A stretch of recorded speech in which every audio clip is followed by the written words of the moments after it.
Let's get in the car, I said. She grabbed my hand, girls rescue, met the bar, witness said. Tears fled the head, I'm waiting, I dare. She tweet, I guess she confess. She thinking less, not drinking less. Bathroom says, best it gets, spontaneous. I stereotype, put to rest tonight. Imagine, believe, and achieve, it works. Skyline as I rise like fireworks. Smell through the bad, don't touch my perk. Yo, hello everybody, and welcome to this edition of After the Storm, your Oklahoma City Thunder post-game or post-season grades analysis, and then what we're going to talk about the future for the Thunder show. We do it every year that we've done this. So, hopefully everybody will get a chance to come in and chime in tonight. Anyway, it was a good year for the Thunder, finishing first in the West, which I will say that I was surprised that the Thunder did so well. Sorry, guys, I'm trying to get all my stuff in here squared away that I have to do after I get the show all squared away.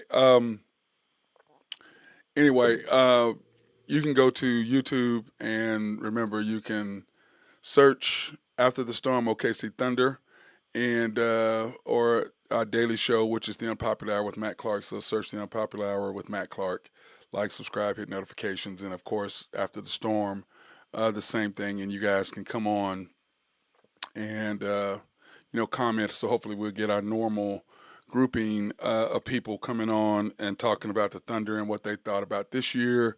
We're going to do grades as far as what the Thunder have done, as far as grades, in my opinion, on the guys who actually played. Like I said, I wasn't going to grade Josh this year simply because I don't think it's fair for you to do Josh, because he going through what he went through this year.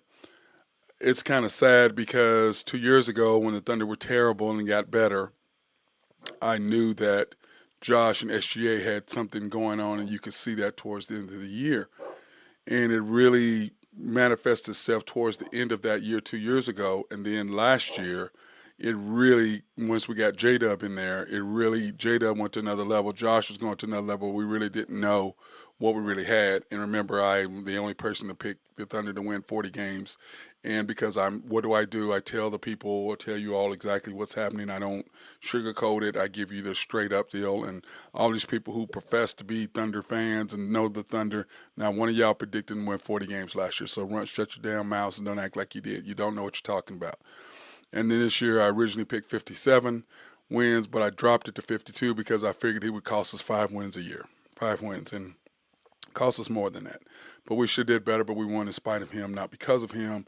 And everything that I had said all year long, it's so funny, the last 10 games when they were actually on national TV a lot, everything that I'd said, the national media just agreed with and said. So I get beat up by the local people here because, the owners and, people, friends of mine who know the owners, and I know a couple, and they're like, Matt, I'm saying, dude, I'm telling you the truth.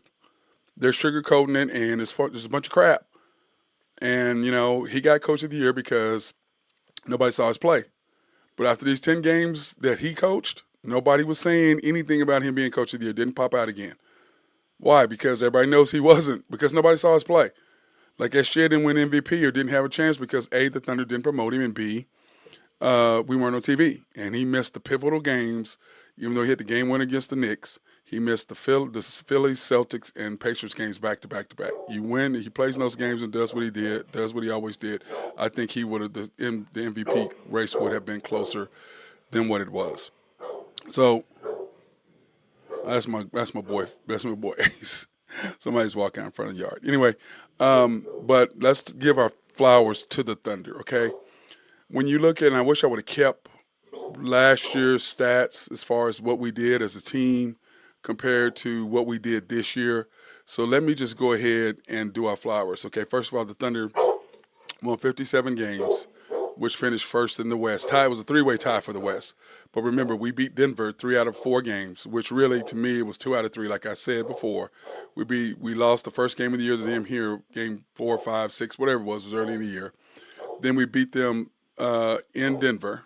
And then, what was it? the next night or two nights. It was other night or whatever in between, whatever it was.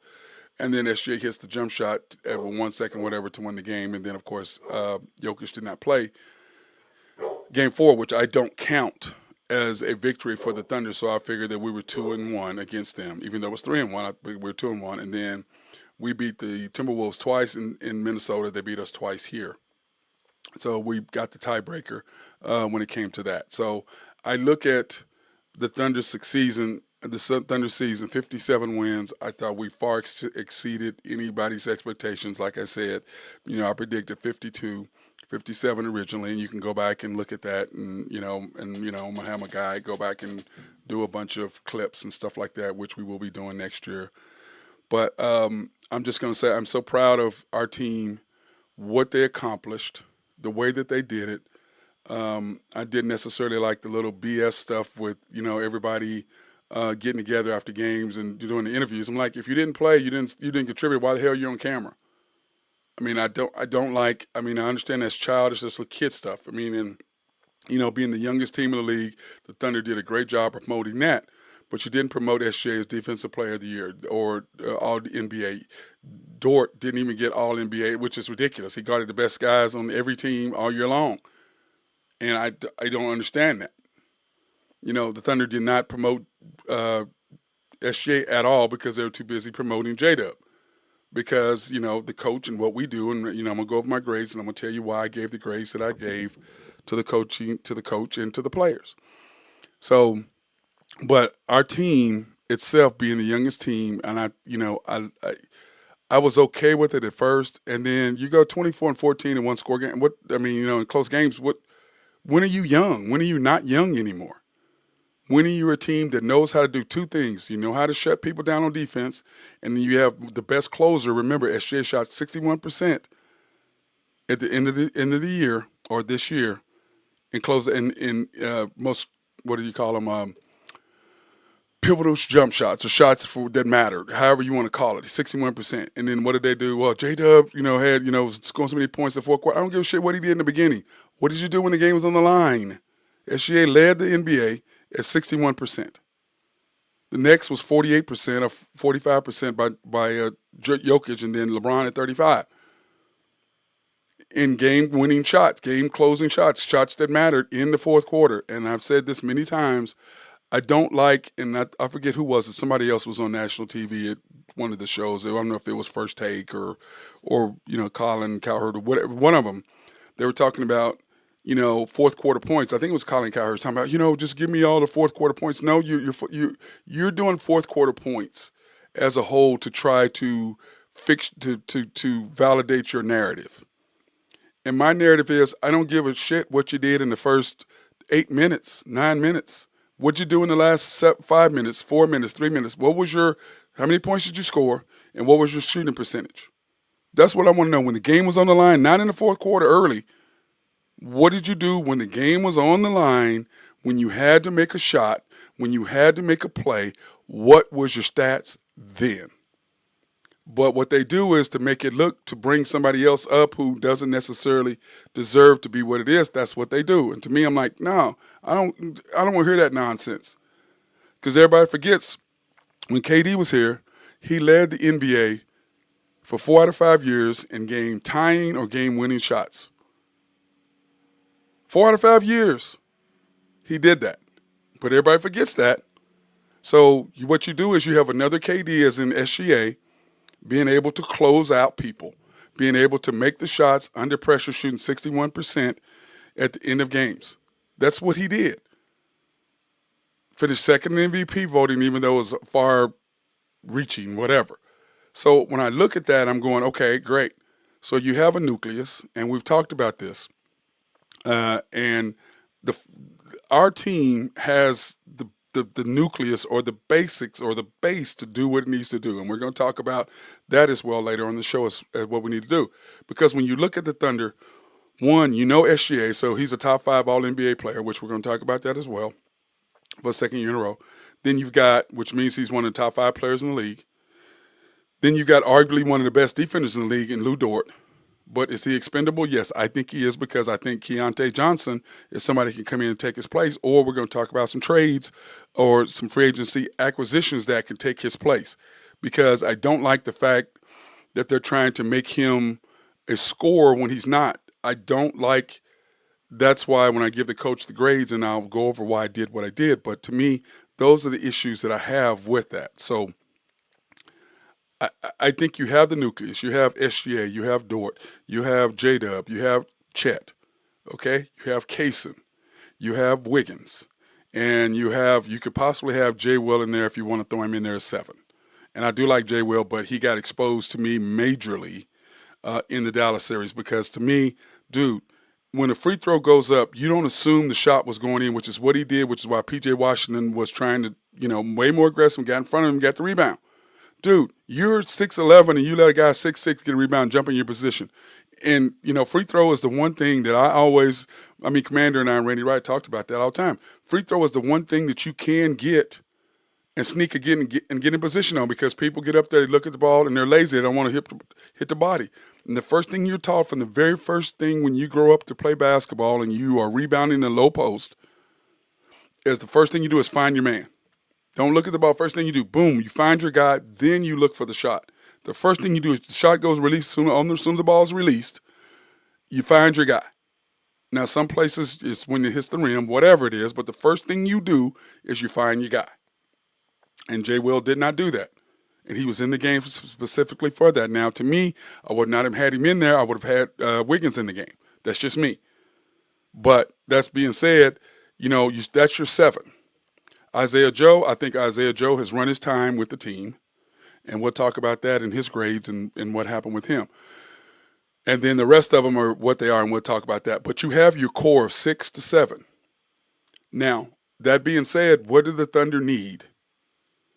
You finish, and we're going to go over the grades, and we're going to go over the season stats and all that. So the Thunder needed, before the season and before the draft, you needed outside shooting, which we hired the best Chip, the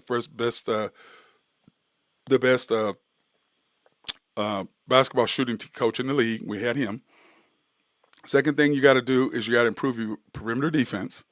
And the third thing you have to do to be successful is you have to improve your inside presence.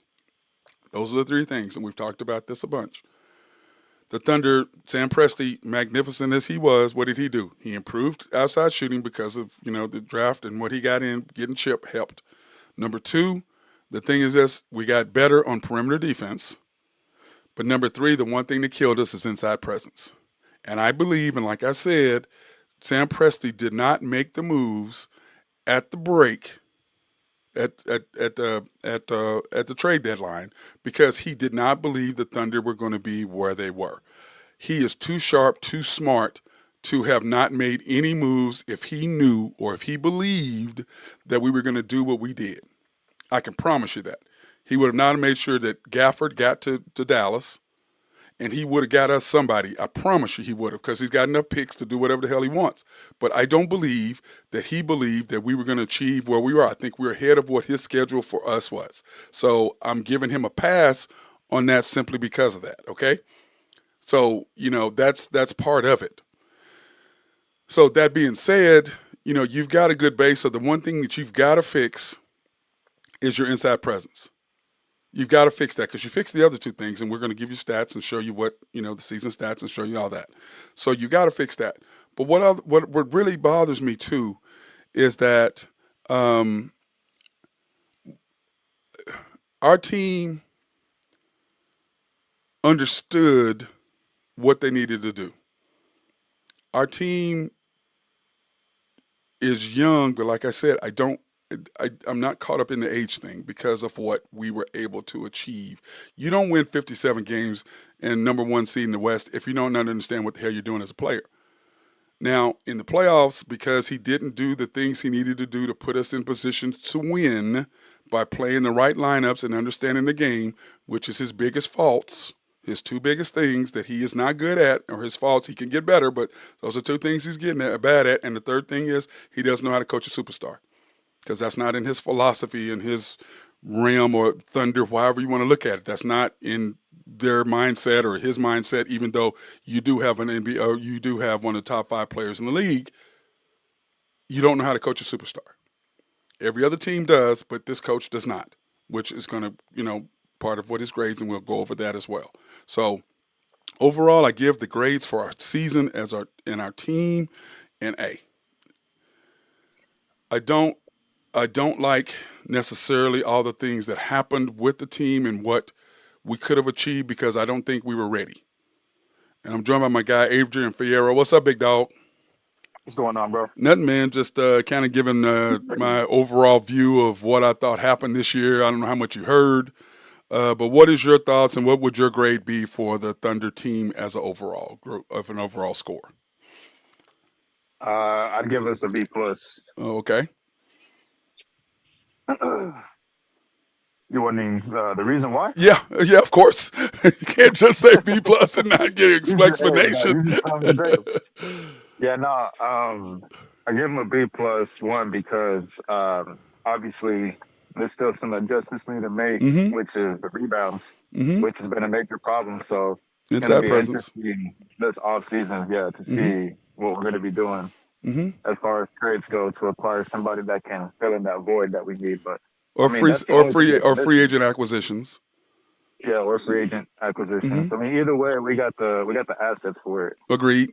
100%. We're Um, going to go over all that too later. yeah, and then another reason why it's a B plus is because need to figure out Giddy's situation and why he didn't perform how he usually performs throughout the whole season. Yeah. It's kind of like playoff P. Yeah. He does good during the regular season, but when it comes postseason, he's nowhere to be seen. So we're Well, kind of seeing that with Josh Giddey. I yeah. mean, Josh Giddey, wrong. He got us past the first round. I believe that. I agree. He played great He played. against the Pelicans. Yes. Yeah, and the reason why we didn't beat the Mavericks, although we should have, the reason why we struggled against them is because he didn't show up. Yep. We didn't match up with them. Yeah. Yep. Okay, here are my grades, and then you just kind of go. I'm doing the grades right now, so you can kind of. I don't know if you can see them, but I'm gonna just kind of go over them here. I gave SGA an A plus plus because he had 51, 52, 30-point games, led the NBA.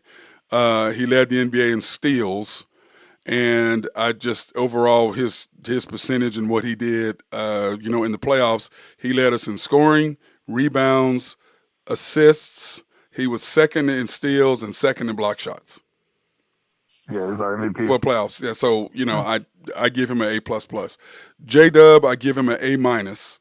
And the reason why don't give him lower than that because I think this year he really grew up, but in the playoffs he just disappeared. So I don't want to give him a B because I think he played all year. He played. Excuse me. He played better than that, but I can't give him a straight up A because he just did not. He disappeared in the playoffs. Yeah. So what are your thoughts on those first two grades? SGA, if there was anything higher than an A, I guess it'd be like an S. Yeah. So I gave him an A plus plus. Yeah. I agree with you on that. I mean, he's been pulling his weight as he usually does. That's just him every season. It's just he's getting better looks and he's getting better as a player, and we're seeing that before our eyes, and that's why he's making more out of his options on the floor. Agreed. Yes. Williams, I agree with you on that too. But my reasoning for him getting an A minus, I mean, it's not that bad, but this was his first playoff, Experience. Yep. Which we could have got last year, and they didn't want to go there. They're trying to get that another, get into the 8th pick to get that draft, the lottery, which is why we didn't play last year. Which I mean, I guess it kind of worked out because we got pretty far. We got farther than what anybody expected. Yeah, we got to the second round, and not only that, but we had rookies as Kaysen and Chet, so they also got that experience too. So I think that's very good on our end. Yep. So maybe everything that was, maybe the decision for last season was better for us. Yep. I agree. Then I get that pick. We got Kaysen, didn't we? Yeah. Here we go. Hotspot Casino said, after listening to Presti, we aren't going to make the right moves. Presti is for invested in getting athletic wings, and I'm sick of expected Oklahoma City fans to fill the seats, but no chip. How do you feel about Hotspot and what he just said? I mean, I see where his frustrations at, but really, um, we got the assets to trade for a big man. You know, we can Yes. give up Biyombo, we can give up Muscala and Gordon Hayward with some second round picks. Well, Gordon Hayward's going to be gone anyway, and we're going to take his money. We're not going to renew him, so he's done. Yeah, yeah, but I'm saying, possible trade packages for a big. Yep. We're going. Yeah, I would put those together. we're going to get into that in a minute. But just to answer his question, Presti is invested into the wing picks, and I'm okay with that as well. But we're already 6'7". The problem with the Thunder is we're 6'6", 6'7", 6'8". The Rockets, I mean not the Rockets, but the Timberwolves, the Nuggets, the Celtics, all of them are 6'8", 6'9", 6'10", or 6'9", 6'10", 6'11".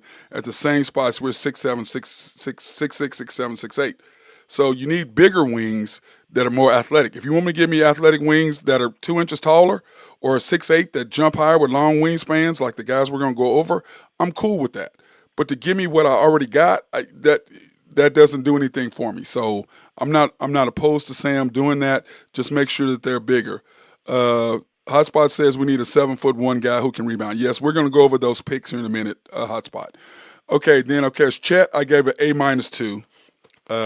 Adrian, I gave him an A- because I believe that Chet stepped up his game, but Dallas just beat the hell out of him because he had to be out on the court. He couldn't. Yeah, He just got beat up, and my yeah, my admiration for him grew after that series because he got the crap beat out of him. And Jay Will just got out. He can't jump. He's just a big body who can't jump, and they just jumped right over the top of him. They were still physical just like he is, but Gabbard and right. Lively could actually jump. So that killed us when you had to play Chet because Jay Will just gave us nothing.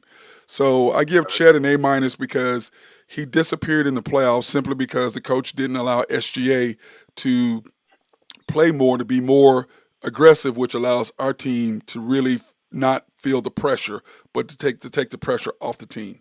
But I give him an A-. What is your thoughts on that? I'd give him an A, not an A plus or minus, just because he's the reason why we got so far. He's the reason why we got our run as deep as Yes, it did in the playoffs. yes, And although he did disappear, he was still doing stuff. I yep. mean, He as was a doing his rookie, thing. Yeah. he was doing to the best of his ability. I Mm-hmm. mean, it's not his fault that he got put to the five, which we all agree that he plays the four. So, I mean, I know this lineup probably made it in a couple of times when William and Chet was on the floor at the same time, and we were going a little run. But I feel like Williams can be there as a five just to experiment. It's Yeah. probably what he should have been doing most of the season for Yes. playoffs, just for the Mm-hmm. bigger picture. Yep. Um, you should have had Williams there for the body to handle the big guys, and then have Chet at the four to get the rebounds. Yeah. But I mean, So Jay Will played better against the Nuggets than he did against the Mavericks. Those guys are yeah, athletic and they're still physical, so it killed him on that. Hotspot says Jay Will has a nice set shot, 3-point wise, but his athleticism is not that of a Serge Ibaka. Well, Serge Ibaka is a total different animal. Don't you agree? yeah, Serge was a beast, dude. Serge was a beast. Probably our best shot blocker that we've ever had. I think Chet will take him over eventually, but Serge was 6'9", athletic, could jump, which I think we need another one of those. Jay Will is a poor man's Dennis Rodman because he does the dirty work. Yeah, but Dennis Rodman, nobody was jumping over the top of him, snatching rebounds over Dennis Rodman. So I don't know if I agree with that. Dort, I gave a B plus. And Hotspot, please go ahead and comment about our grades. Dort, I gave a B plus, and the reason why I gave Dort a B plus is because in the playoffs and he tried to start scoring and score. I don't want you. He's not a scorer. I don't need you to try to create. I need you to play defense, and if you're open for a three, take it. But I don't need you shooting 11, 12, 13 times a game, trying to go and create because you feel like you need to because nobody else is. That is not, it's like the coach is a developmental coach trying to turn him into something he's not. You got to be able to understand what somebody's talent is, put them into place, the best place for them to succeed. And I give Dort a B plus because I think that he disappeared and forgot who he was, trying to be something different than what he was. So I gave him a B plus. Adrian? Yeah, I agree with you on that one, but different reason is because he kept getting in foul trouble early on Hmm. against the Mavs, and that's also a factor that kind of screwed us over. Yeah, yeah, yeah. He picked up So he picked up he picked up a couple dumb fouls in the first minute of the game. I'm like, what are you doing? You yeah, can't you can't he would get 3 fouls within 2 minutes, yeah, which you is can't ridiculous. the one thing the games that I fouled out in, I always whenever you foul out of a game, you get in foul trouble. You always do one stupid foul. Yeah, There's one dumb foul that you do as a player, always, and that got me in yeah, trouble. And every guy you do that one stupid foul to get you in foul trouble. But yeah. The hotspot, thing is too is that I feel like he was playing the same defense that he was playing against Ingram, uh huh. except for some reason in the second round they were calling damn near everything, Yeah, and they weren't but letting it's it a get difference. physical He as was going they against should. Luca and Kyrie, not against Brandon Brandon Ingram. Ingram. That's Yeah, the difference. They're way yeah, more. Brandon Ingram is more of a pull up shooting guy, not necessarily going to the basket, and he's not shifty like those other two were. And I think they just took advantage of him. But I thought Dort did a fantastic job on Luca, yeah, guarding him and being physical with him. I thought he did a fantastic job with that. But yeah. let me see. He gives Dort a B because he said he started missing baskets at the rim in the middle of the series. That's because he was trying to be more than what he was. Hotspot. That's what I was talking about. I don't want you being a scorer. I want you shooting 5 or 6 times a game. If you cut to the basket and give me a layup, cool. I don't want you trying to take somebody off the bounce. That's not what I want. That's not what I want you doing. Josh Giddey, I did not give him a grade at all, and I said I was not going to grade him this year simply because, dude, when you're fighting not to go to prison, I don't care who you are. You don't care about whatever. Your job doesn't really mean a lot to you. So I can't really give Josh a grade. I thought he had a disappointing year. I thought it was crazy how the NBA once he got freed by the county or whatever at Newport Beach, they waited to after the season before they cleared him. Really? 2 months later? I mean, really? So he's still in an investigation by y'all? I mean, I did not like that about him, but I couldn't give him a grade. Your thoughts, or what was your grade on Josh? Um, I'd give Josh a C just because obviously he was fighting something serious and he Yes. wasn't paid. He wasn't his 100% focus wasn't there. But I mean, there was times where he did show up and we seen the potential and it's there. You just you gotta be there 100% next season for us to get a better outcome of what we did this season for sure. Yeah, I So agree. I agree. Hotspot said he gives him a C. Josh y'all both give him a C. I just can't grade him because I don't think it's fair. I don't think it's fair. he Kaysen, he played good up until the allegations. yeah, and So then after that he was non-existent.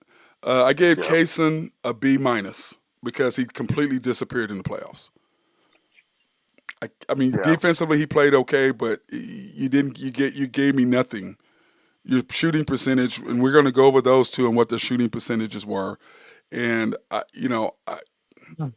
that's why I did, and that's why I gave the grades. And when you go back and when I do the shooting percentages of everybody, then you'll be able to see why I did what I did and the reason why I gave. But I gave him a B minus. You? I agree with that, but my reason is the fact that I feel like he didn't have that much time of opportunity to kind of do his thing. Because I mean, when you're in the playoffs and you get, Yeah. cut time Mm-hmm. and you're trying to do what you're known for, it's kind of tough because the atmosphere is completely different. But not only that, but he's got to share minutes with Wiggins and Isaiah Joe as well. Yeah. Yeah. And then the fact that, which is bad on the coach's side, they played Howard, Yeah. Gordon Hayward. And then they stopped. Uh, yeah, they gave up some of his minutes for him to be in rotation, which was dumb. And I mean, it's a rookie mistake. The coach is going to learn with that too. Live and learn, We hope. and hopefully he adjusts for next season. But I mean, obviously it ain't going to be a problem next season because we're not going to have Hayward here. So Right. And then Kaysen, Hotspot gave Kaysen a C plus. He goes, we should have kept Lively. Sorry, but not sorry. No, I'm gonna take Kaysen over Lively. How do you feel about that? yeah, I'd still keep Kaysen Yeah. because well, I mean, Lively only made it that far because of Kyrie and Luka. All he does is catch lobs, and he boxes out and gets extra rebounds. Granted, but I'm taking Kaysen over him all day, every day.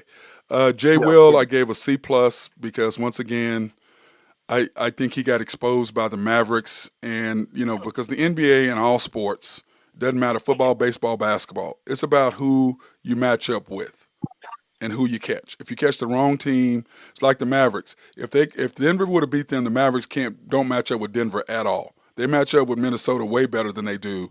Just like us, we match up with Minnesota way better than we do Denver, and I've said that. And it's just because we don't have an answer for Jokic, but Minnesota did. I gave Jay Will a C plus because I think that one, he got exposed by the Mavericks. When he gets against a guy who's 7 foot tall and athletic, who's a little physical, he's in trouble. And he agreed with me. He said Jalen gave him a C because he got exposed. What's your thoughts, Adrian?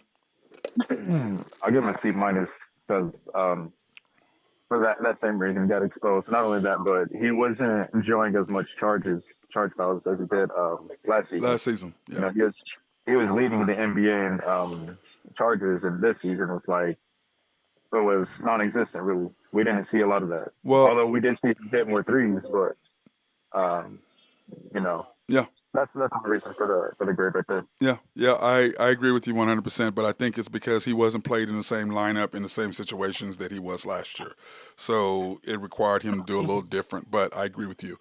And then, of course, Hotspot said gave him a C as well. Wiggins, I gave a B+, and Wiggins is one of my favorite guys, man. He really is, but when you look at the stats, when I get up the stats, man, you disappeared completely on me. Defensively, you still played great defense. I'm gonna give him that. But you gave me nothing from the three offensively that you were doing all year long. And when you disappear on me like that, I can't really give you anything because you just disappeared on me. But I'm gonna give you the body of the work for the entire year. And I think that he would have had an A plus or at least a straight A.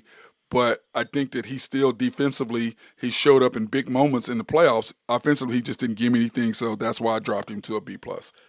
Adrian? Yeah, I agree with you with the B plus and everything that you said. But another thing too is that what helped his grade is the fact that he picked up the slack that Giddy was giving us. Yes.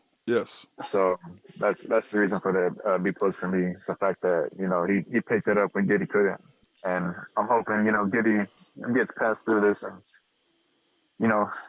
bees himself again because that's who If we he need. doesn't get traded. If he doesn't get traded, Yes. of course, Yeah. which I know he's scared of at this particular moment. Yeah. Because it's up in the air for Yeah. sure. I agree. Hotspot gave him a C plus because he says after game one he disappeared. Well, Hotspot, we're talking about the entire year. You can't.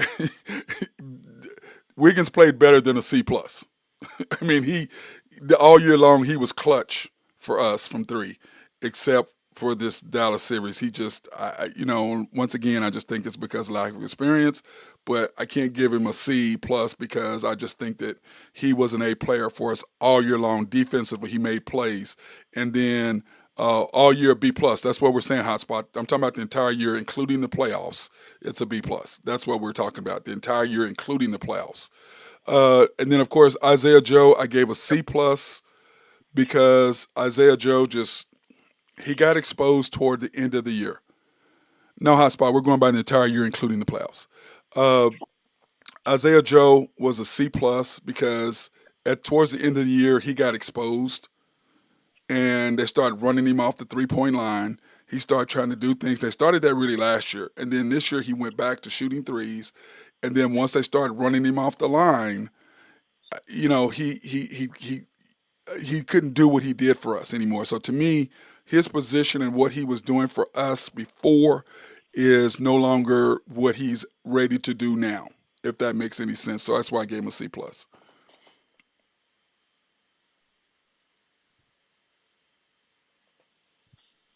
Adrian? Who was that? I said I gave him a C plus because to me all year long he towards the end of the year he really disappeared on us, So I don't What are you talking I about? don't think that he needs to be gone. I think his run for here and what he was doing for us is over. That's not he's not beneficial for us going forward for what he brings to this team anymore. So that's why I gave him a C plus. Who are we talking about? Isaiah Joe. Isaiah Jones. I like the guy, man, and he gives us a shooting boost. That's the way I see him. I mean, I think he was a steal for us No, no, no, from. no, no. I'm saying he was at the beginning of in last year, but I'm saying at the beginning of this year he was okay. Then as the year went on, his numbers dropped because they ran him off the line and they made him do Yeah, something different than what he was capable of. So when he no longer can give you what he gave you last year and at the beginning of the year, then what benefit is him to you anymore? Because of the simple fact that what he was giving you, he couldn't give you anymore at the end of the year, and then in the playoffs. So what he brought to us then and what he's able to give us now are not the same. That's why I gave him a C plus. yeah. Okay, yeah. I see where you're Yeah, coming from. you see, and then Yeah, I think. hotspots. Yeah, go ahead. Sorry, go ahead. What do you say? I said Isaiah. I mean, hotspot said he gave Joe a C plus. Said that we need to trade him for Lonnie Walker or to get Lonnie to be a sniper or sitting next to him next year, or get a sniper to be next to him. We're gonna go over all that here in a minute, and then of course the coach. I gave a C plus too, because one, I'm gonna give him the respect or his flowers because he won the coach of the year. And number two, I think he's fantastic at what we needed 3 years ago to get us where we are now. I think he was perfect for that, and I've said that all year. But now the problem is now that you've got a team that you need to take to the next level, I don't believe he's the guy, and I don't believe Sam Presti's going to pull the trigger because for whatever reason, I just don't think he will. It's just like when you look at the Yankees, and I talked about this before. You know, before Joe Torre and they won four out of five world championships. Everybody forget Buck Showalter was the coach. And then before Arizona won, Buck Showalter was the coach. So he is great at building people up, but to get them to the next level, that guy's not the guy. And remember that with the Golden State Warriors, everybody forgets Mark Jackson was the coach. He won 50 wins 2 years in a row, and they fired him. And then they went on a run. You gotta once you get to a certain point, you have to have the right guy who understands. And this guy is fantastic at building talent. He's great at that. Okay, and I think that uh, he says Tex Winter is gone because he could get Phil Jackson. Yeah, he did. Tex Winter was the difference in Phil Jackson and them doing what they did at Chicago and the Lakers. Agreed. But I think that this coach is fantastic at building up talent. But the problem is he's still trying to coach them as a team. He has no concept. It's like what the Athletic said after interviewing him this summer. The question is, what the Thunder are going to do if he can coach an all-star? He does not know how to coach an all-star. He's a team guy. We have a He's more team of a guy. development coach. Yes. And you can't, this is not, you have one of the 5 best players in the league. He has to go first. It's like last night, if you watched the Mavericks game, Anthony Edwards shot and missed. He got the ball right back, came down, shot 2 times in a row, and then made the second one. We wouldn't have done that. Okay? That's not how this guy operates.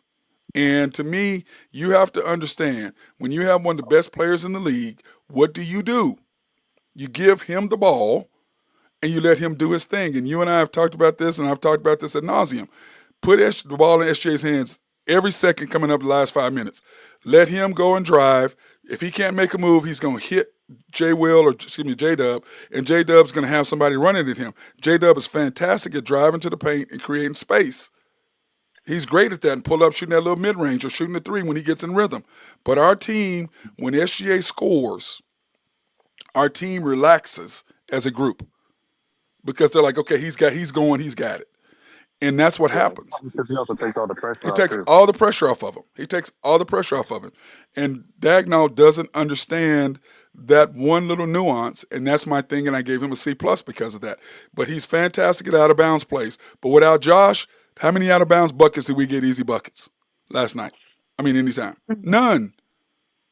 Got 0 out-of-bounds buckets. Okay, like we're getting them all year long. Why? Because Josh is not on the floor because he was a liability to us, defensively and offensively. So you couldn't have him on the floor. And then on top of that, I really wanted to drop him because I'm like, what the hell are you doing calling the timeout? I mean, challenging the play with 2 seconds left to go in the game. And if he makes all 3 free throws, you're only down 2 with 2.5, 3 seconds to go, and you have the ball at half court. And you can bring Josh in the game to make the correct play. But you challenge I mean, what, and everybody's saying, oh, well, it's just assistance.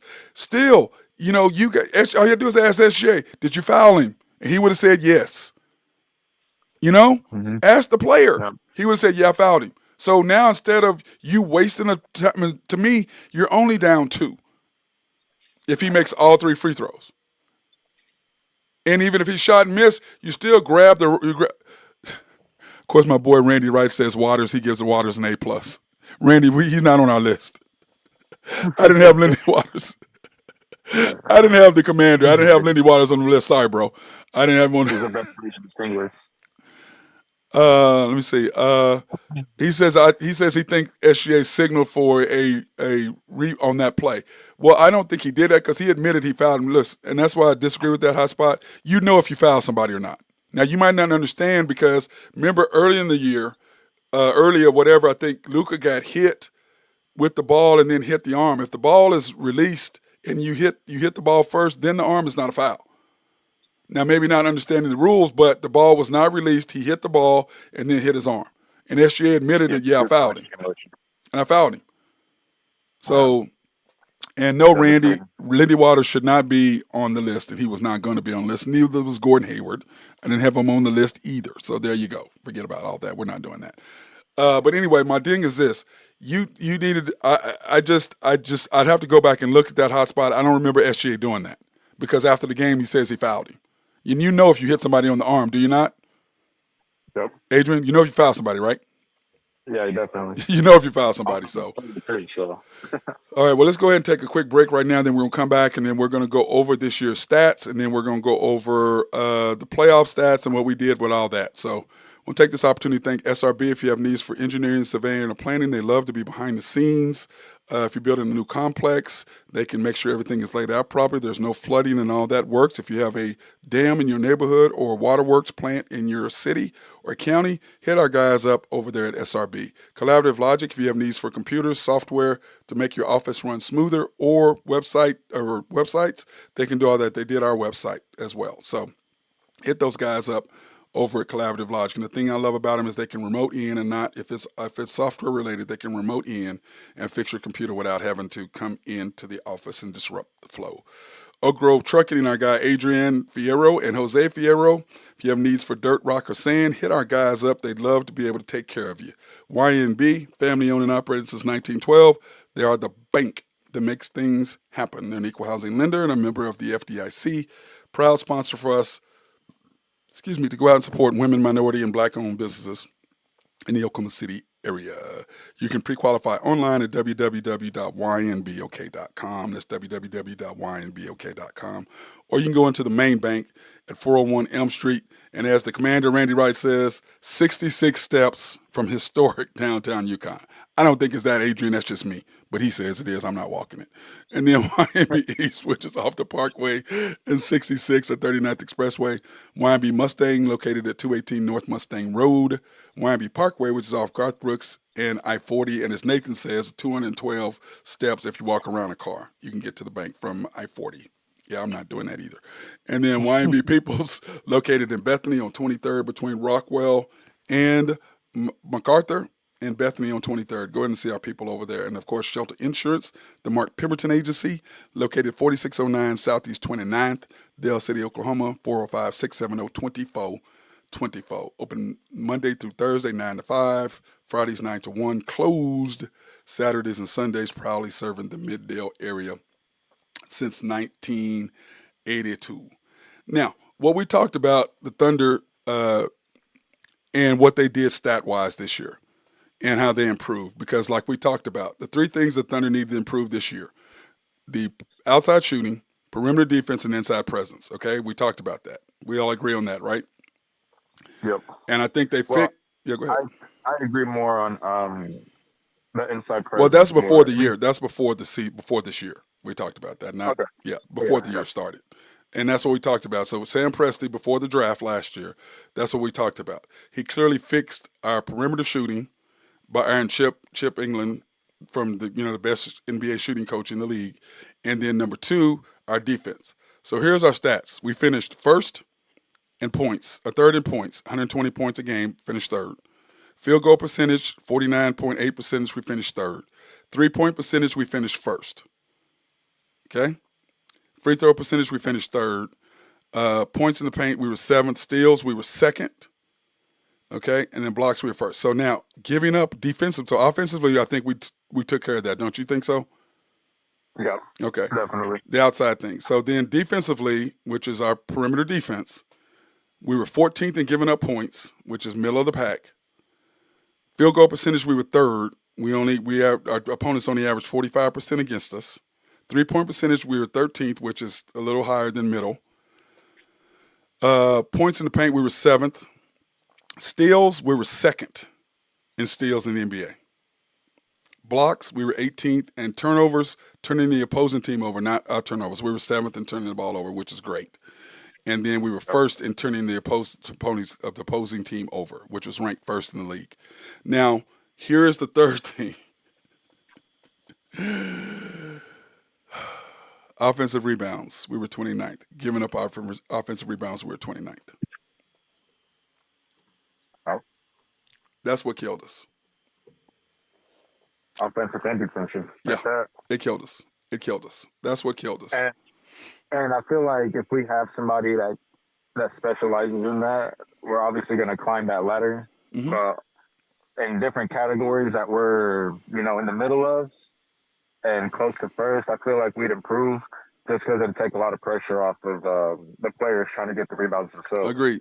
And not only that, but it also preserves energy. We're very athletic.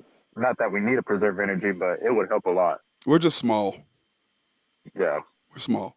Hotspot said teams that can't rebound do not win championships. Agreed, 100%. That is true. There's 30 teams and you're 29th. Yeah. I mean, we're basically last. You're basically last. Okay. You're basically last. So, yeah, that killed us. Now, here are the shooting percentages for the Thunder, okay? 30 points a game, SGA. Shot 49%. 43% from 3, 79% from the free throw line. J-Dub, 18 points, 46% from the field, 38% from 3, 81% from the line. Chet, 15.6 points per game, 49% from the field, 26% from 3. Dort, 10 points, 39% from 3, 36% from the field. Josh Giddey, 45% from the field, 35% from 3, 8 points a game. Isaiah Joe, this is what I was talking about, 44% from the field, 41% from 3. Wiggins, 30% from 3, averaging 6 points a game, 48% from the field, 30%. Jay Will, 4 points a game, 48% from the field, 40% from 3, which he picked up at the end. And then Kaysen, which I think is what killed us, 4 points a game, 39% from the field, 32% from 3. And remember, we were number 1 in the NBA in 3-point percentage. And you look at that, I mean, Chet 26. Look like that in the playoffs. And that's why I gave these guys the grades I gave Chet. That's why he dropped. You shooting 26% from 3. Playing to our identity. That's why we lost. Yep, 100%. I agree with that. So that's part of what I was trying to allude to, and why I gave the grades that I gave was simply because of that. So now here are the Thunder picks, and here are my options. And so here are my options. It says, Hotspot said Chet irritated him when he shoots threes. Well, that's because he has no legs at the end because he was getting the crap beat out of him. I mean, that's facts. Hotspot, Chet was battling. Was he not, Adrian? He was battling. And that's why I gave him credit. He was playing like he really wanted it. He was playing like he was hungry. Yep. Which is beautiful to see because next season he's going to be a monster. Yep, and he's going to get stronger. And remember, he gained, 17 pounds after last year. So here are the NBA options for free agents, which means we don't have to trade. We don't have to give up anything. We can get these guys. Okay, there's Malik Monk,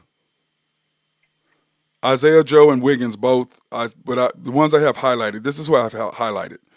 Malik Monk, I have highlighted. I like to have Malik. Don't you like him? Yeah, He would have yeah, been he'd have been the sixth man of the year had he not got hurt for Sacramento this year. Isaiah yep. Joe, I don't have him highlighted because I think we need to let him go. Klay Thompson, I think he's too old.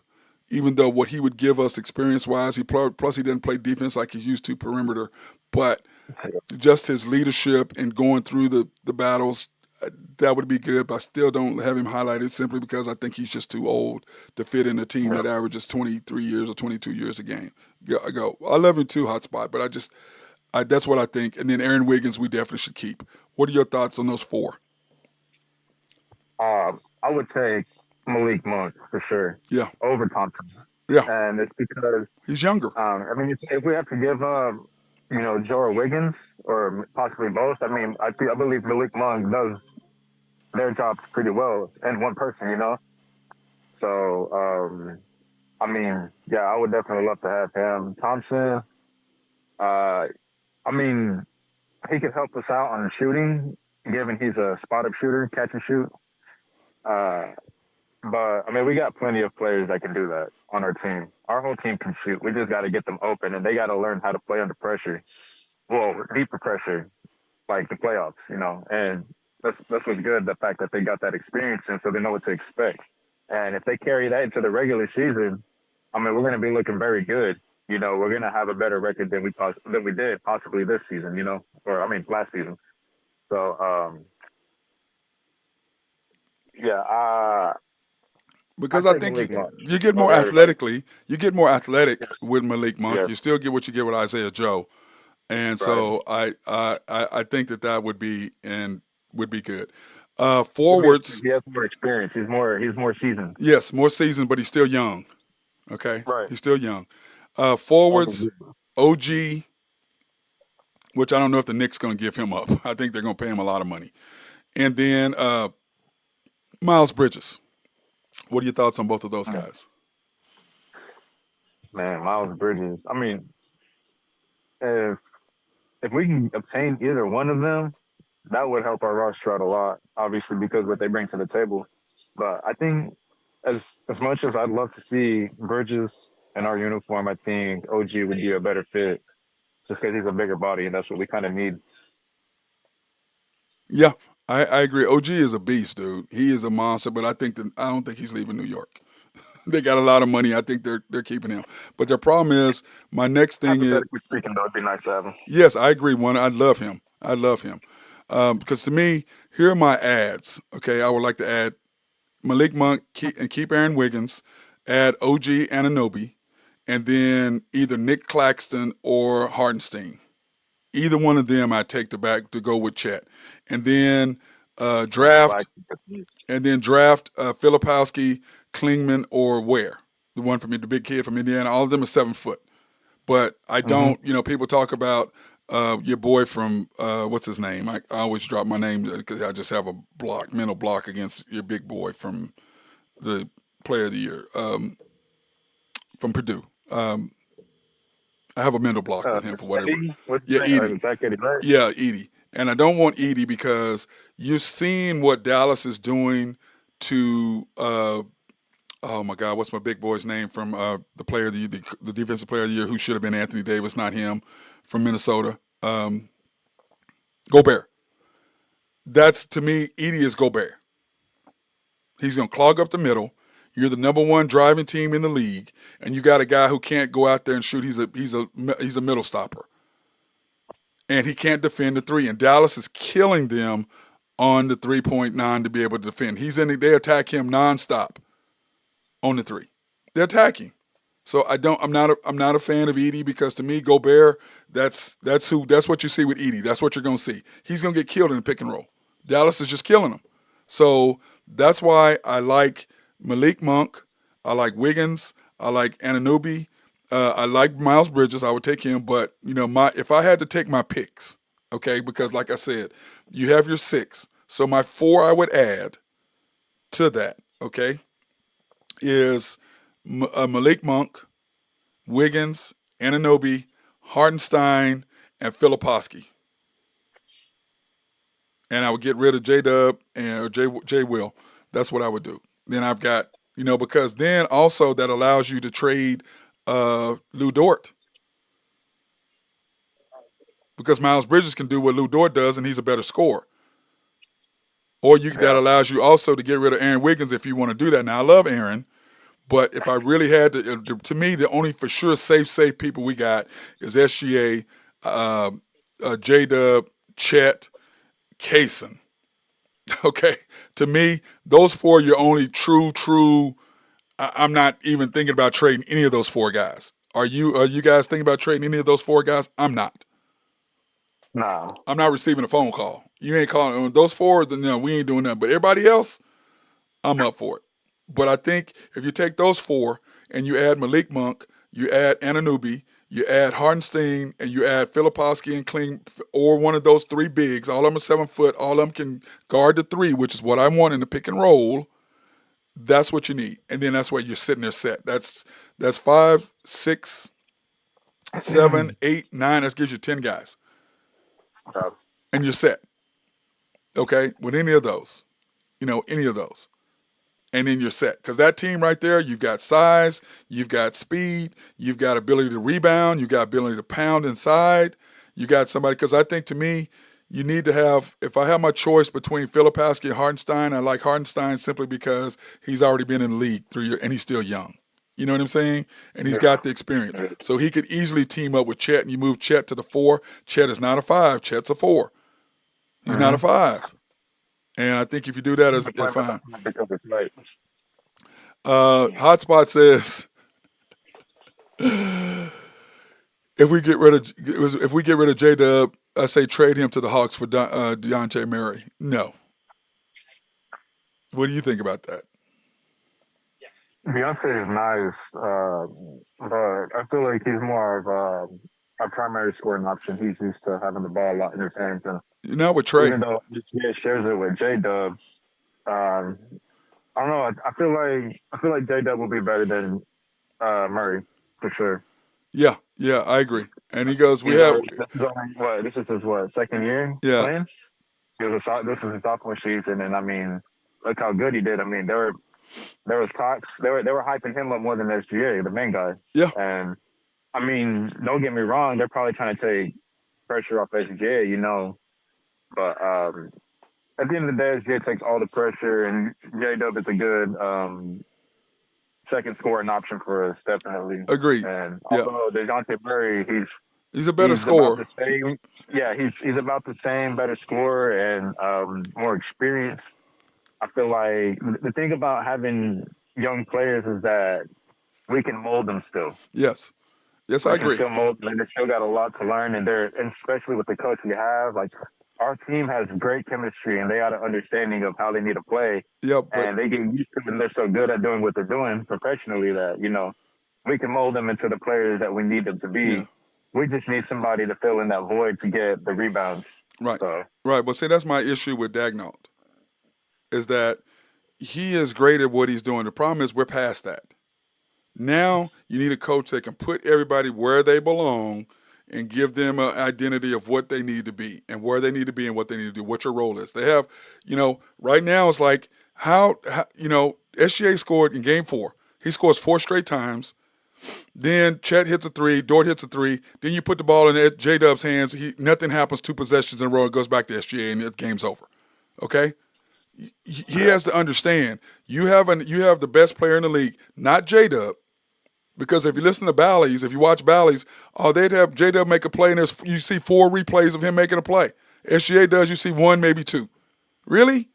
That's why I was so glad that the Thunder got in the playoffs, because what happened is everything I've been saying all year long, the national media said it backed me up on everything I said, and everybody gave me a hard time about it.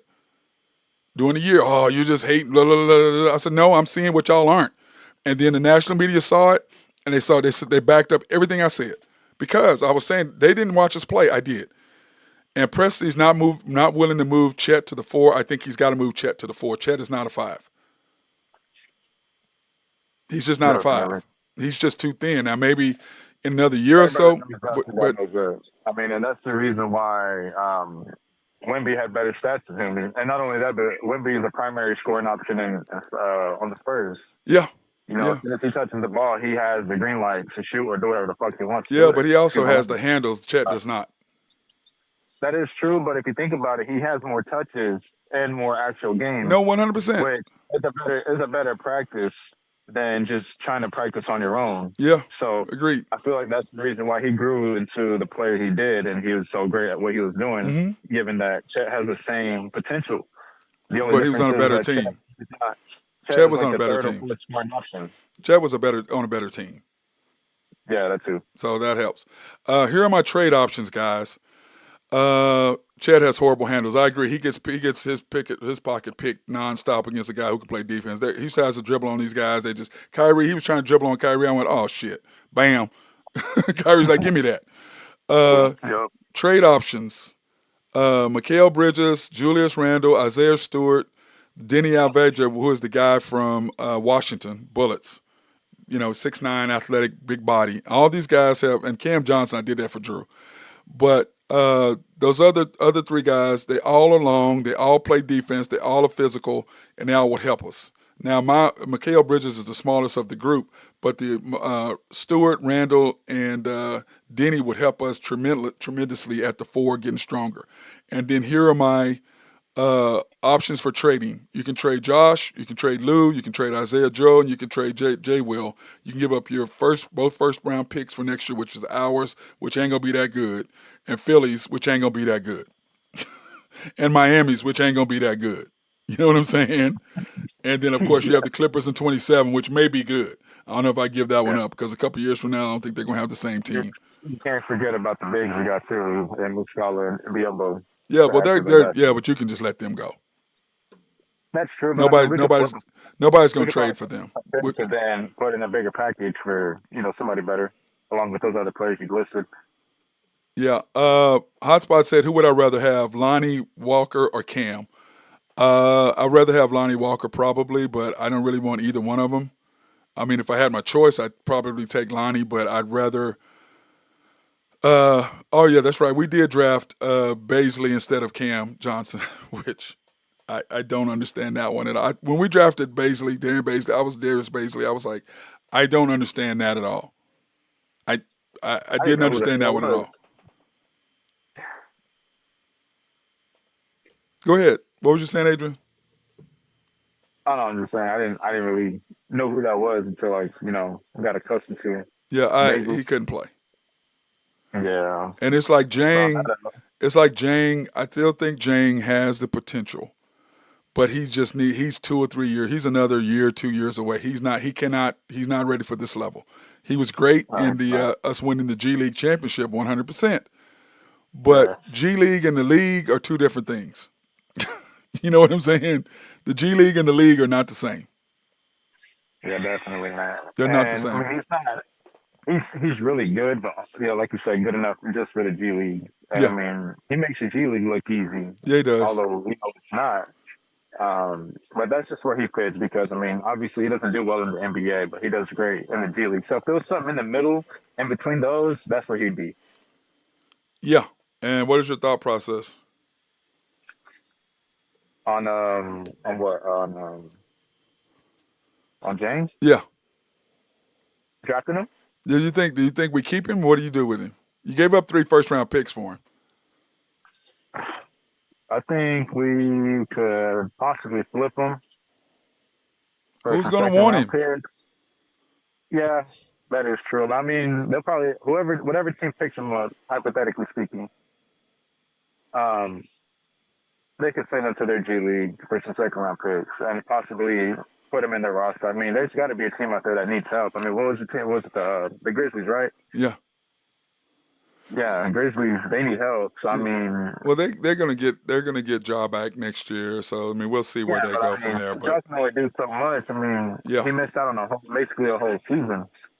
And through that whole season, a lot can change. Like players that were good last season became great this season, and agreed. they could play differently and more aggressively. Something that he's not used to. Not only that, but he's not playing the game Agreed. at the level that he plays it at. Yeah. He's probably just putting up some shots here and there and just working out. That's a totally different thing than actually being in the game.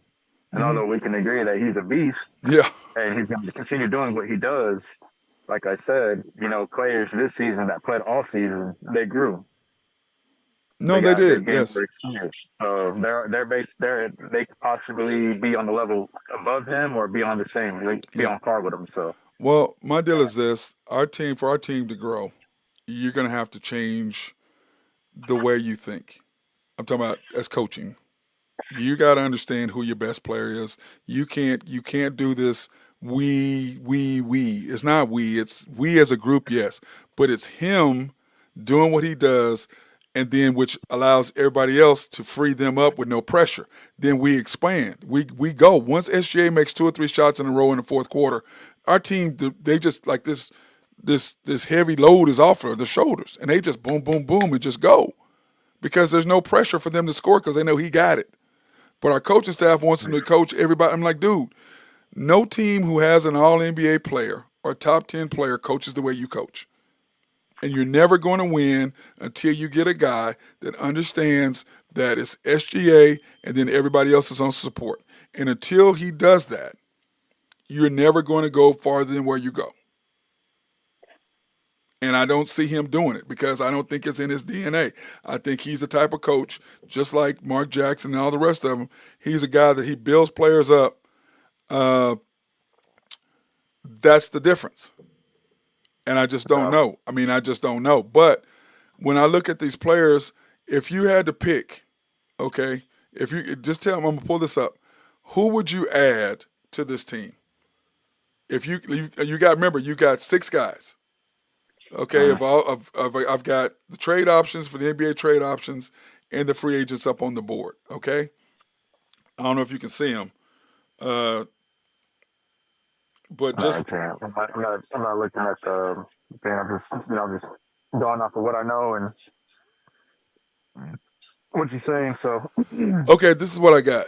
None of the trade options is what Hotspot says. I'm okay with you with that. I don't really care about the trade options. I like the pick. The free agents. Okay, so Hotspot. The same question to you. If you could pick, remember you have 5. You have 5 spots because or 6 spots. We have 4 spots that we're going to keep, and that's SGA, Isaiah Joe, not Isaiah. Excuse me, SGA, J Dub, Chet, and Kaysen. So those 4 you're keeping. So you got 6 spots. Who would you add? Can you see it oof. on your phone? No, I can't. Okay, here I'm gonna give you the options. The options Uh, are Malik Monk, Klay Thompson, Aaron Wiggins, OG Anunoby, Miles Bridges, Hardenstein, Nick Claxton, Filipowski, Klingon, who is the big kid from UConn, and uh Kelly Ware from Indiana. Now remember, all 3 of these guys that I talked about in the draft are all 7 foot. Yeah. Okay. So I take Malik Monk definitely. Bring back Wiggins. Bring Claxton, and then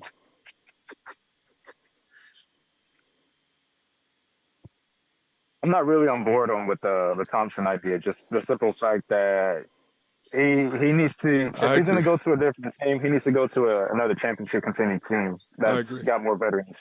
Yeah, I think He he's too doesn't fit old the for us. timeline, and Yep. it'd be like fitting another Hayward into our situation. And Yeah, although obviously Thompson's a better player, he doesn't fit our timeline. He's not gonna get as much touches as he'd like either, I agree. or that he used to getting. I feel like for Thompson to be on our team, he'd have to take a reduced role, and I don't think he'd like that because I mean he had a problem being on the bench. Although he was awesome off the bench, he doesn't particularly like that. Um, Man, I'd say Eddie. I'd have to go with Eddie too. Edie. Because just the fact, yeah, Eddie, Okay, but I have a question. more comfortable. He can't do the pick and roll. So why would you want him? If you can't guard the Well, pick and roll because you don't just have kind of like feet, you're going to get killed. what, what we talked about earlier. I mean, we can mold these young guys into what we need them to be, and if he has the But potential he to do it, doesn't why have the not? feet. He's slow. He doesn't have the foot speed. He's just he's Rudy Gobert, but more So think easy, about it like more of this. a scorer. Say if Eddie's on the floor, Eddie Hmm. and Holmgren can protect the perimeter, make people drive, But and no, no, Edie no, could no, be no, in the no, no, paint. no. They're putting him in the pick and roll, so he's by himself on an island. Right. Yes, that's my point. That's what I'm trying to tell y'all. It doesn't matter. There's no coach. You can't coach a guy up who don't have foot speed to be able to help in the pick and roll, Right. which is what the problem is. Is why Dallas is exploiting the Minneapolis Timberwolves so bad, Minnesota Timberwolves, Because of Gobert and because Cat. he can't guard the pick and roll. And Luka over and over and over and over and over has him on the deal, and you're gonna put him on an island. And that's what I'm trying to tell y'all. I like his size, and he can shoot a little bit, but he doesn't have the foot speed to guard on the perimeter. You're gonna get ate alive, which is what's happening Yeah. with Minnesota. What you're seeing, what you're wanting in Edie, you're looking at in Gobert. Except he can score better than Gobert can. So Right. my And he's thing, young. And he can he's get more young. experience. He's young. He's 20. He's gonna be. What has he been in there 4 years? So what is he? 23. Mm-hmm. But my point is, do you want a guy who's going to come on the floor that you're going to expose? They're going to use him. They're going to expose him. Why would you do that? Now, during the season, that's okay. But in the playoffs, are you going to give away possessions? I feel like, I don't know, man. In a way, it's like, it won't work out and it will work out. Just the simple fact that we'll be filling that void of rebounds, getting rebounds. And Yeah, if we but can the get other those guys rebounds, give you rebounds too. right, but we'll be getting more rebounds than we usually average, which will put us up in the ladder. And that'll give us more second chance points, you know? Yeah, but I understand And that. it could I be the understand difference in that, the but game. it doesn't There matter was if you're like four getting. games that we lost by like what, 1, 2 possessions. Yeah, but you're giving up 14 offensive rebounds a game. That's what you were giving up in the playoffs. 13 to 14 offensive rebounds a game. 45. It's a lot of points. Flash. And there's our guy, Binky Triplet. What's up, B? What you doing, man? Hey, what's going on, my man? Nothing. Say hi to my guy, Adrian Fierro, man. Hey, what's going on, fellas? Doing good. Just kind of adding in on who all we can add to make the Thunder go to another level. And we're having a disagreement on Zach Edey. And I'm just like, he can't guard the pick and roll, and I'm trying to explain to these guys.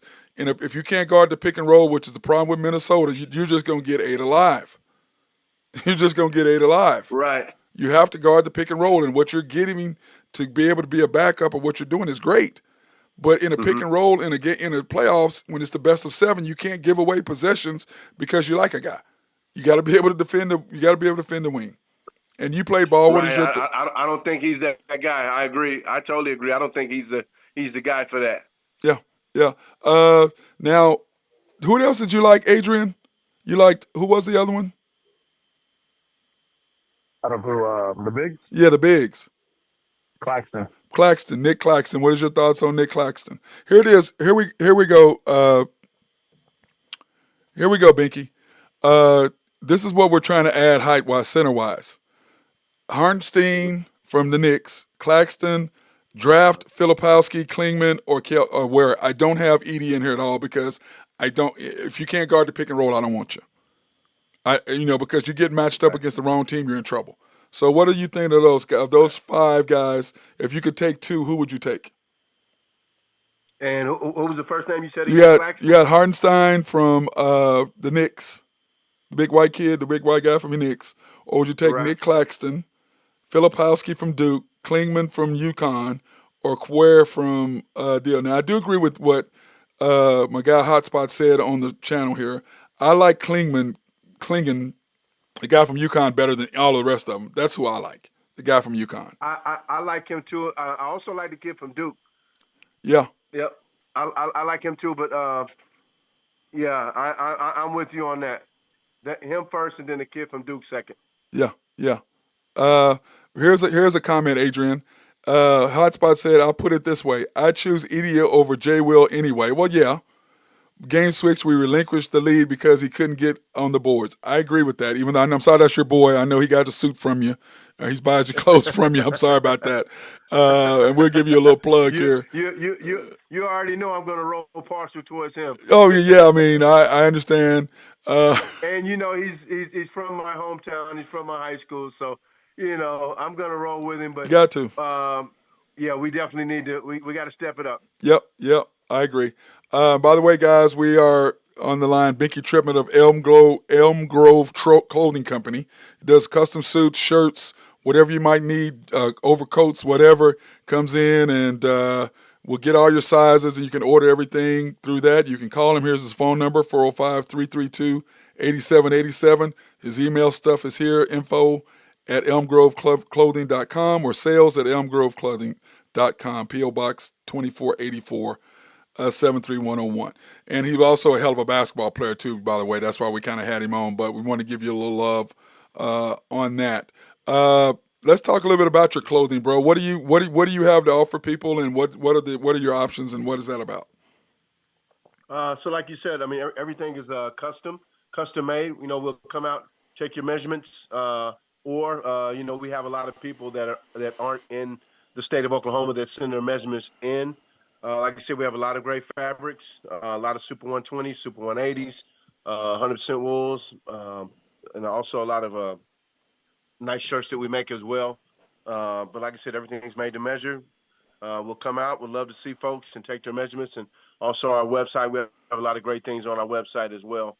Also doing a lot of great things out here in the community as far as helping out in the community as well, helping those who have been formerly incarcerated, homeless, and low income and at-risk youth that need suits for job interviews and things like that as well. We do those for free with our nonprofit side of things as well to help out people in the community as well. Sweet. Yeah, Adrian and I need new suits, don't we? We're homeless. We need. We're really not.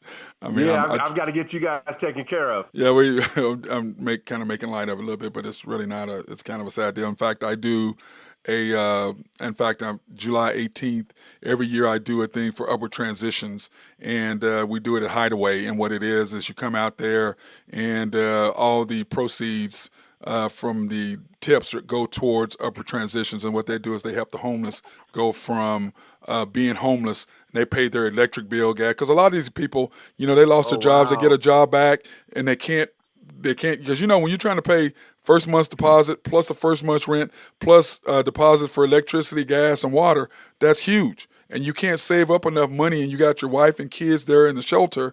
And but you're working, but you're just not raising money. So we do that for them, and Upward Transitions does a fantastic job of helping people transition back from homelessness back out into the real world. So I do the same thing with them, and it's a great thing that we do. So that's excellent work, Matt, man, and I would love to come out and help you any way I can. It's OU OSU, by the way. So yeah, you can. Right. It's OU versus OSU waiters. Definitely. Yeah, but anyway, back to this, Adrian. If you had your choice, who are the guys that you would keep? Give me the guys that you would keep for sure or wouldn't get rid of, Adrian, on the Thunder right now. That you would keep saying, okay, I want this group. Okay, so I'm fine with giving up Giddey if we get a better playmaker. I'm fine with Isaiah Joe. And I like the guy, don't get me wrong. I like what he can do for our team, but I mean, I'm pretty sure, like Malik Monk, for example, he can do the role perfectly. And if we get Malik Monk, and if it requires Wiggins and Joe in one package, I'm good with that too. Just the simple fact that it'll free up a roster spot. Well, he's a free agent. He's a free agent. Won't cost us anything.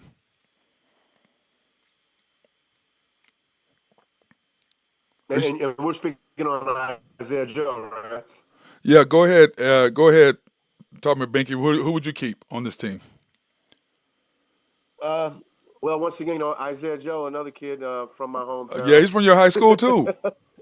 Yeah, another kid from my Okay, high first school. of all, I know you're going to get in trouble, but tell the truth. I mean, if you got to keep who you got to keep, I know those are your boys. It's not like they're not going to get a job somewhere else, but, I mean, come on now. No, he's great. I love his game. He's a heck of a shooter. I mean, he mentioned Malik Monk. I mean, definitely two different players. Malik Monk, more of an attacker, just has a different game that I think we can really use. But Giddey would definitely be gone. Haywood gone. Those two for sure. And like I said, I'm going to stay partial to my hometown guys because I love them. So you want to keep those two? I'm going to keep our friendship going with me and those guys. So I'm going to stay away from them. And so that means you're keeping those two plus SGA plus and Hayward. So I'm just saying. So you're keeping SGA. J Dub, Yes. J Will, Isaiah Joe, Yes. Kaysen, Yes. Dort, Yes. and Chet. That's Yes. 7 you're keeping. You know what? Dort's gone. Okay, so that's 6. Okay. I'm with you Yeah. on the Yeah. Dort. I would find a bigger Dort. Yeah, a bigger Dort. Yeah. I Yeah. would Well, go you find a guy you with a little bit more size that can play the same game, well the you same have role as Dort. Keontae Johnson sitting there in the G Hold League. on, we need Ibaka. Yeah, well, Ibaka's too old though. We need Yeah, we need I'm just a saying Ibaka. somebody that's built like him and You play need like a him. Ibaka. Yeah. Okay. Right. But Right. I I had a agree. post A guy on that that, so I guess size. I cut out. Exactly. Yeah. Okay. So you're saying a Ibaka, Ibaka type. Right. Yes, somebody Yes. that's built like him that's Yeah. coming from college. Yeah. I agree with that. I agree with that. That's why I'm saying, when I looked at our free agency list, my thing is this: our team, the thing that we're lacking is inside presence. That's what we're missing. I mean, that's it. You got it because we fixed everything but inside shooting, inside presence. Chet, I like, and Binky, this is what I did. And let me go back over my grades, and we're going to give your thoughts on my grades, okay? I Okay. gave SGA an A++, plus plus, Nice. okay? Because I can't, I mean, what do in the playoffs, he led our team in scoring, rebounds, and assists, second in steals, and second in blocks.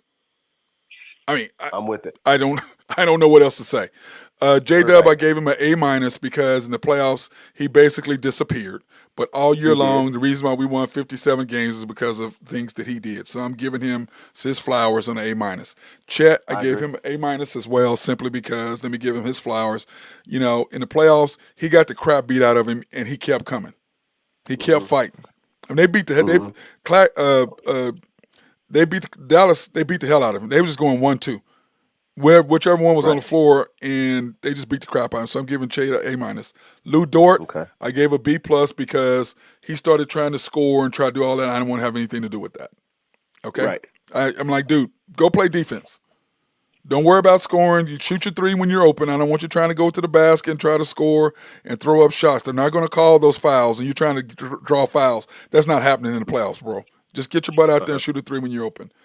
Josh Giddey, I didn't give any grade to because, like I said all year, dude, when you're about facing prison, you ain't trying to whatever you doing work wise, you ain't thinking about work. You ain't at your 100% best.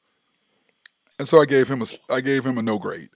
Kaysen, I gave a B minus because Kaysen completely disappeared shooting wise in the playoffs, and I showed you his numbers earlier, 20 whatever percent he shot. But I thought as a rookie, I'm going to give him his flowers because as a rookie, for him to do what he did for this team, even defensively, he still stepped up and did what I thought he played Kyrie and he played Luka as well as he could play. Jay Will, your boy, I gave a C plus because he got exposed in the Dallas series because he like to me, I can't, how do you give up a offensive rebound on a free throw, bro, and you're up one? That's to me, that's a cardinal sin. We weren't taught from the beginning, so I gave him a C plus. Wiggins, I gave a B plus because he went from shooting 50% from three to 29. But defensively, he gave me what I needed to do. He was a big reason why we won. He and Josh, reason why we beat the Pelicans.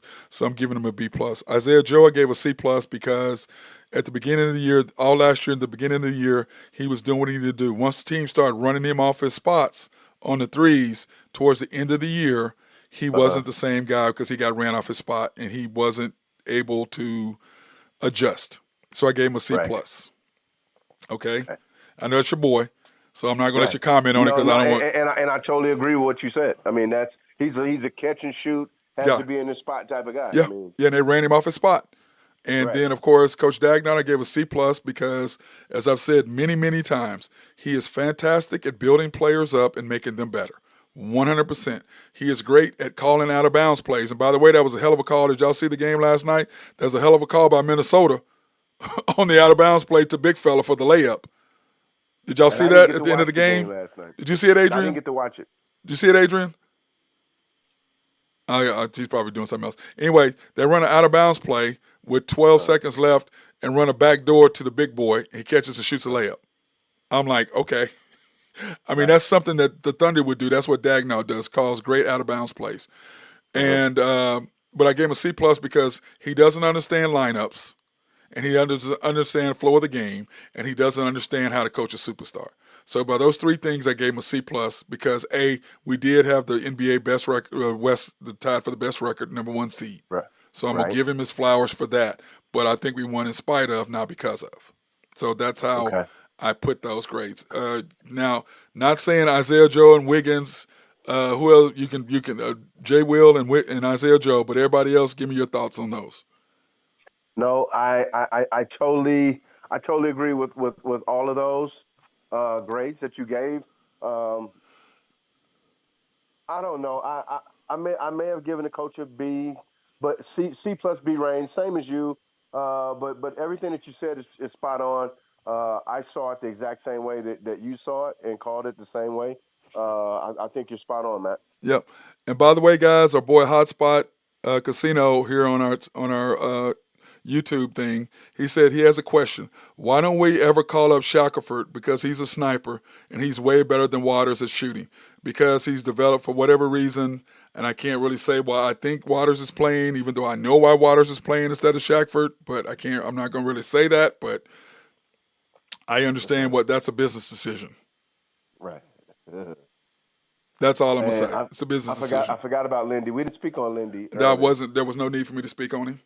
Okay. Now my boy at YNB, Randy Wright, he gave him an A+ because he likes to rag on me about Lindy Waters. And let me say, he's an OSU guy. I like Lindy, but you ain't an NBA player, bro. You're not. Man, no. You're not. I think I could give it to Lindy right now at 53. Yeah. What about you, Adrian? Are you there, Adrian, or are you still off? I think Adrian's off. Oh, he's off. Okay. Yeah, I'm sorry. Yeah, man, I can't, man. Sorry. I mean, I like Lindy. I think he's a nice guy, and he's an OSU guy. But our guy at Hotspot says Lindy would be okay if we went inside instead of catch and shoot. He can't go inside. He can't shoot threes. He can shoot them in the G League. No, he's not. He's not the guy. No, he's not. He's not the guy. And I like him as a person. He would have problems in the Sunday night. Oh my God! Oh my God! Sunday night leagues. Yeah. No, they would destroy him. But this is what I tell everybody. Santa Fe Club Sunday League would eat him up. Oh yeah, this is what I tell everybody. I said, there's so many guys who are in the hood, who are street ball players, who could play in the league, but they can't play team basketball. You know what I'm saying? And you and I both know that. There's guys who can do – you go to the hood and you go try to play, you better come with your game because you will get ate up. Right. But they can't play team basketball. No, you have to be able to transition. Yep. And I just tell people all day long, listen, when I was young and you were too, what'd you do? Go to the hood. You want to play? Yeah. Hey, go to the hood and prove yourself. Go to the hood. Right. See where you at. Go to Pitts Park. What's our place over at 50th? What was it called? 50th and by John Marshall. Oh my God, what was it called? The park over there with the small park. Yeah. Damn. Oh my goodness. I know it like a Mecklenburg. Yeah. I was like, tell people. I said, listen, when I grew up, if you think you're the man, hey, go play in the hood. Go play in the hood. You get dunked on. You get scored on, and they'll talk to you they'll talk trash to you. I remember OCU basketball in the summer. Oh man, yeah. Oh, that was the best. And I hate that they. Yeah. You know, Binky, you can't do that no more. That's sad. And guys, what we're talking about, what he and I are talking about, is back in the day, OCU would Paul Hansen was the coach at OCU, and even after that, they would open the gym. And by the way, I don't know what the hell was up with that floor, and I don't know why they got rid of Frederickson Fieldhouse because there's no floor like that. Nope. If you could touch the rim, if you could touch the rim in any other gym, you could dunk at OCU. Oh yeah. That's something about that floor. But what they would do is there'd only be about 15 guys. Binky, you can tell them it's only about 15 guys. And they show up, and you either need to be ex-NBA player, ex-college player, current college player, or if you're a high school player, you better be one of the top 5 in the state because you get ate up and you don't get to play. That's correct. And it's you the captain, you get to pick who you want. So if they don't know you, you ain't playing. Like, I never forget, I brought my boy, Mark Wallingford, white dude.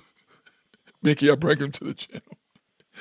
Only white dude in the gym. They're like, man, who the hell is this dude? I said, man, so I had to wait. I picked him. And I said, this is my guy. I got him. And they're like, man, whatever, man. First play we come down, I throw him the alley-oop. He catches a two-hand dunks, almost hits his head on the rim.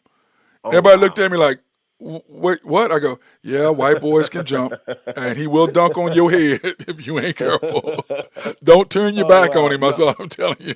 Don't turn your back on him. One of the greatest places, man. One of the greatest places I've ever played was that gym, man. Frederickson Yep, Fieldhouse. yep. I agree. Yeah. I agree, and that's why I tell people all day long: the hood players can play. And if you really want to see how good you are, go to the hood. Go to what's it called in New York? Riker. Go to Ricker Park. Rutgers. Rucker Park. Go there and play. And all the Dr. J, Kareem, all them, they all went there. If you think you can play, go there and play. Because those dudes is high, and especially over Johnny Williams too. Those dudes go out there and they're gonna smoke their weed, they're gonna drink a 40, and they're gonna come in and they're gonna bust your head. Drunk, high as a mother, and they balling. So to me, when I wanted to sharpen my game up, boom, I go to the hood, because I already know these guys gonna sharpen my game, and they want a shot at me anyway, like they wanted a shot at you. They want a shot at you. I'm like, here's your shot. I'm gonna bust your ass just like I do them out on the court, and for real, I'm busting you too. This ain't no joke, but I need to get my game sharp, because I'd go and work out, and then I go over there and play. It only takes 2 or 3 hours, and get it. So, but what is your assessment of the team? And then we're gonna go. What is your assessment of the team, bro? What would you give the team grade this year, and your thought process on that? Like I said, we got to move some pieces around. Yeah. But I give the team this year a B. I'm gonna give them a B. And for the simple fact that as far as excitement, the excitement that they gave the fans in Oklahoma City and how much fun they were to watch, A+. Yes. So exciting, super exciting to watch this year. As far as excitement, but I'm going to give the team a B. We needed this playoff experience. Yes, we needed it last year to be able to learn from. We needed it. We needed it last year when they weren't willing to do it. We needed it last year. Right. So having this season and moving forward, I'm going to give them a B and A+ for excitement. Yeah, I gave them an A because to me, they far exceeded what everybody thought they would. And I'm excited about it. But now the point is, and like I tell everybody, they got on, Gordon Hayward got mad in his press conference about the Thunder. He went off on Sam Presti. And I said, my thing is this. Who, Hayward? Yeah, he went off on Sam Presti talking about, he told him it was a good fit, blah, blah, blah, and, he didn't get to play enough. Dude, you played. You didn't do nothing when you was on the court. Man, I wouldn't have even brought him here. But we brought him for the money. Come on now. We brought him for that salary. That's what we brought him for. Now we have $94 to $95 million next year to pay people if we want them. You brought him for the money. And Sam Presti, to me, there's no way you can tell us that Sam Presti knew he would not have gave Gabbert to the Mavericks had he known, because he helped facilitate that trade there.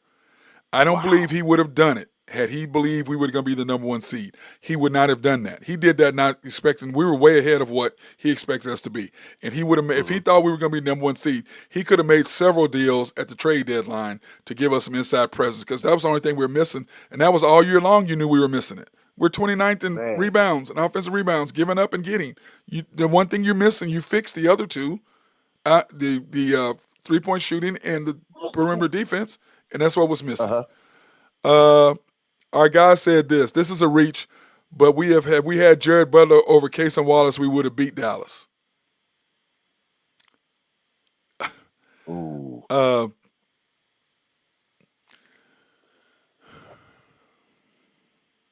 Well, first of all, Kaysen was the Texas high school player of the year. I don't know if you know that hotspot. Okay, first of all. Okay. So I just think Kaysen, I was arguing with some people in Binky about taking Kaysen over Lively. We got rid of Lively for Kaysen. Yes. Derek Lively, he's good with Dallas because he catches lobs. So yeah, I'm okay with that. But Butler wasn't the guy. He did not fit with our team. Mm-hmm. He just didn't fit with what we're trying to do. And that's what I try to tell people. It's about fitting what you have and making Right. yourself better.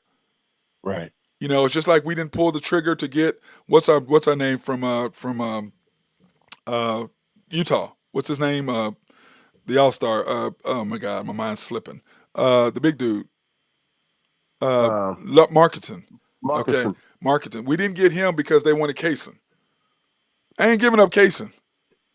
I'm And not giving up Kaysen. you just hit the nail on the head. And a lot of people don't understand it. A guy can go play with a certain team and he can flourish. I mean, he can shine with a certain team, but it's only because of that team Yep. that you're on that you Yep. fit. You fit. You're not. You may not have the same effect. You're not going to have the same effect on a different team. So finding the right team and being on the right team is so crucial. Agreed. And like our guy here, Hotspot says, did I see what Butler did in the summer league? Yeah, he did great, but he ain't Kaysen, and that's the summer league. Summer league, bro, Yeah, and the league that's ain't the definitely same. summer league. G League and the league ain't the same, Hotspot. No, They're not the same. They're not the same no, not at at all. all. Okay, so I understand what you're saying.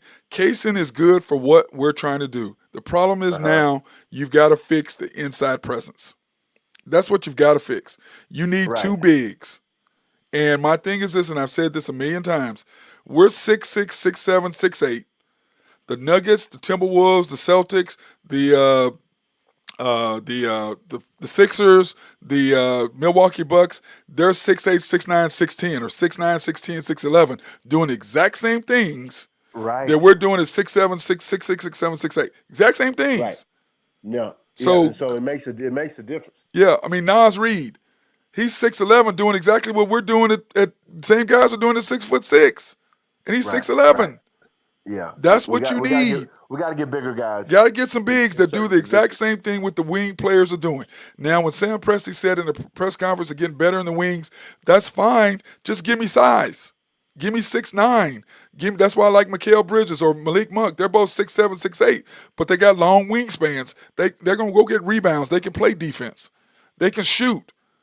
Give me some people who can score. They're used to the pressure. They're used to. So if you're going to do, keep me young, but give me size on the wings and inside the paint.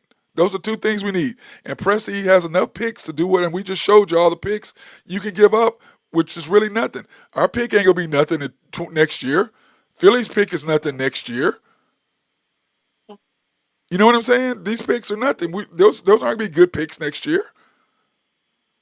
So once we fix that inside presence, I think we're ready to rock. we're ready to roll. Like, I think to me, you need two things. You need a new coach. Because to me, all this family stuff, like the other day when they had them all on TV after the game, I was like, why are any of you fools on behind SGA? Not one of you did anything. Why the hell is your face on TV? Oh, this group, the hell with that. You didn't play. Get away from me. You didn't. I was there by myself. I need to be on here interviewing by myself. None of y'all were there. J. Will, you weren't there. J. Dub, you weren't there. Whatever or whoever was else there. None of y'all. I'm sorry. Hey, I understand that, but none of them guys were there. None of y'all showed up. Isaiah, Joe, none of y'all was there. Get off the camera. Don't be on there. Forget all that high school stuff. We in the league. If you don't show up, you don't be out there. Now, in the first series, Isaiah Joe and Jay Will, yeah, come on. But when you don't show up in a game and you don't score and you ain't done nothing and you on TV smiling, yeah, no, I'm not for that. No, you didn't do nothing, man. Go sit. I ain't for all that family. You didn't give me no help. And you and I played on teams where we were the only guys out there. Didn't get no help. Don't come on there and try to get sharing the glory when you didn't help me on the court. Right, yeah. You and I both been there. And you're looking at him like, what the hell? What you want? And you're mad in the locker room. Now, afterwards, you calm down, take a shower, and you go out and have cocktails with them. You know what I'm saying? But at that point, bro, where was you at when I needed you? And you know that. No, like I said, it was cute. It was cute. We had a fun season, but we got to switch some things up. Yeah. They asked, my boy says, Presti is irritating him, not getting size. He goes, watch us get KD. KD don't fit with us. KD wouldn't come back here anyway. No, I know, but I'm just saying he don't fit. Yeah. He don't fit. No, not right now. I was talking to somebody the other day. They said, man, if we'd have had KD, man, the Mavericks would have never beat us. It's about connections, and like I said, that connection doesn't No, it doesn't that doesn't compute. that soured when he left. I could tell, man, that game when Russell almost hit Maurice Cheeks in the face with the clipboard, walked on the court. And I'm right behind the bench and I'm watching him. I looked at him like, did you just walk to the locker room? I'm like, what? And then they went and got him. And I never forget KD and Ibaka was sitting there on the bench and they looked over there and they looked at each other like, are you effing kidding me? You went and got him? They were pissed. I knew right then, oh, KD gone. Right. And they traded KD. They got rid of Ibaka, but KD left. They traded Ibaka. Anything to do with Russell, he got rid of. First it was Harden. Then it was I forget what our coach's name is. Then it was KD. Then it was Ibaka. Then it was Sabonis. Then it was Reggie Jackson. I mean, anything to do with Russell that was going to challenge him for being supreme leader, he left. I'm just not a fan of his. So anyway, sorry. Gotcha. But, No, anyway, any comments you got to say before we get out? No. I just want to thank you for having me on and letting folks know about the brand, and look forward to doing it again and being here again. Okay, here, let's pull it up again. You can tell people about it. What the hell did I do with that? I just had it on here. Our guy's here. He's at Elm Grove. I can't even talk. Elm Grove Clothing. I can't even say it, man. That's just sad. I know. Anyway, I'm getting ready to pull it up here. And just tell them now, there's certain prices. You have different prices on your stuff? Yeah, it depends on here it is. Elm Grove Grove Clothing. Okay. Which fabric it is. Yes. Okay, do your suits run for a certain price and your overcoats and your shirts? Are there different prices? I know it depends on what you're getting. But what is your bottom line to your upper line? As far as shirts, if you want to buy a shirt. I'm assuming they're all silk. We have some of everything on there, but we're doing shirts right now. We're running nice sales right now. We're doing custom shirts for $75. Our bottom end suit right now, we're doing at $5.95. Oh man, that's a good price. And up, of course, but yes, depending on the material. We're doing for $5.95. Depending on the material. Yes, of course. Yeah, depending on the material, as we always say. But anyway, yeah, you know how it goes. Yes, I understand perfectly Yes, how sir. it goes. I do. Anyway, you can contact our guy Binky at 405-332-8787, or you can email for info. It's info@elmgroveclothing.com or sales@elmgroveclothing.com, or you can send him a message, P.O. Box 2484, Oklahoma City 73101, and that's Elm Grove Clothing. And plus, you and I got to get together because I need to get me a suit. Yes, sir. And something so I can start wearing and start doing here on the show. So, but I appreciate you, brother, for finally coming on. And we got to get with our boy KT. It, man. Me, you, and KT, fun. We got to get together and have some more cocktails, man, soon.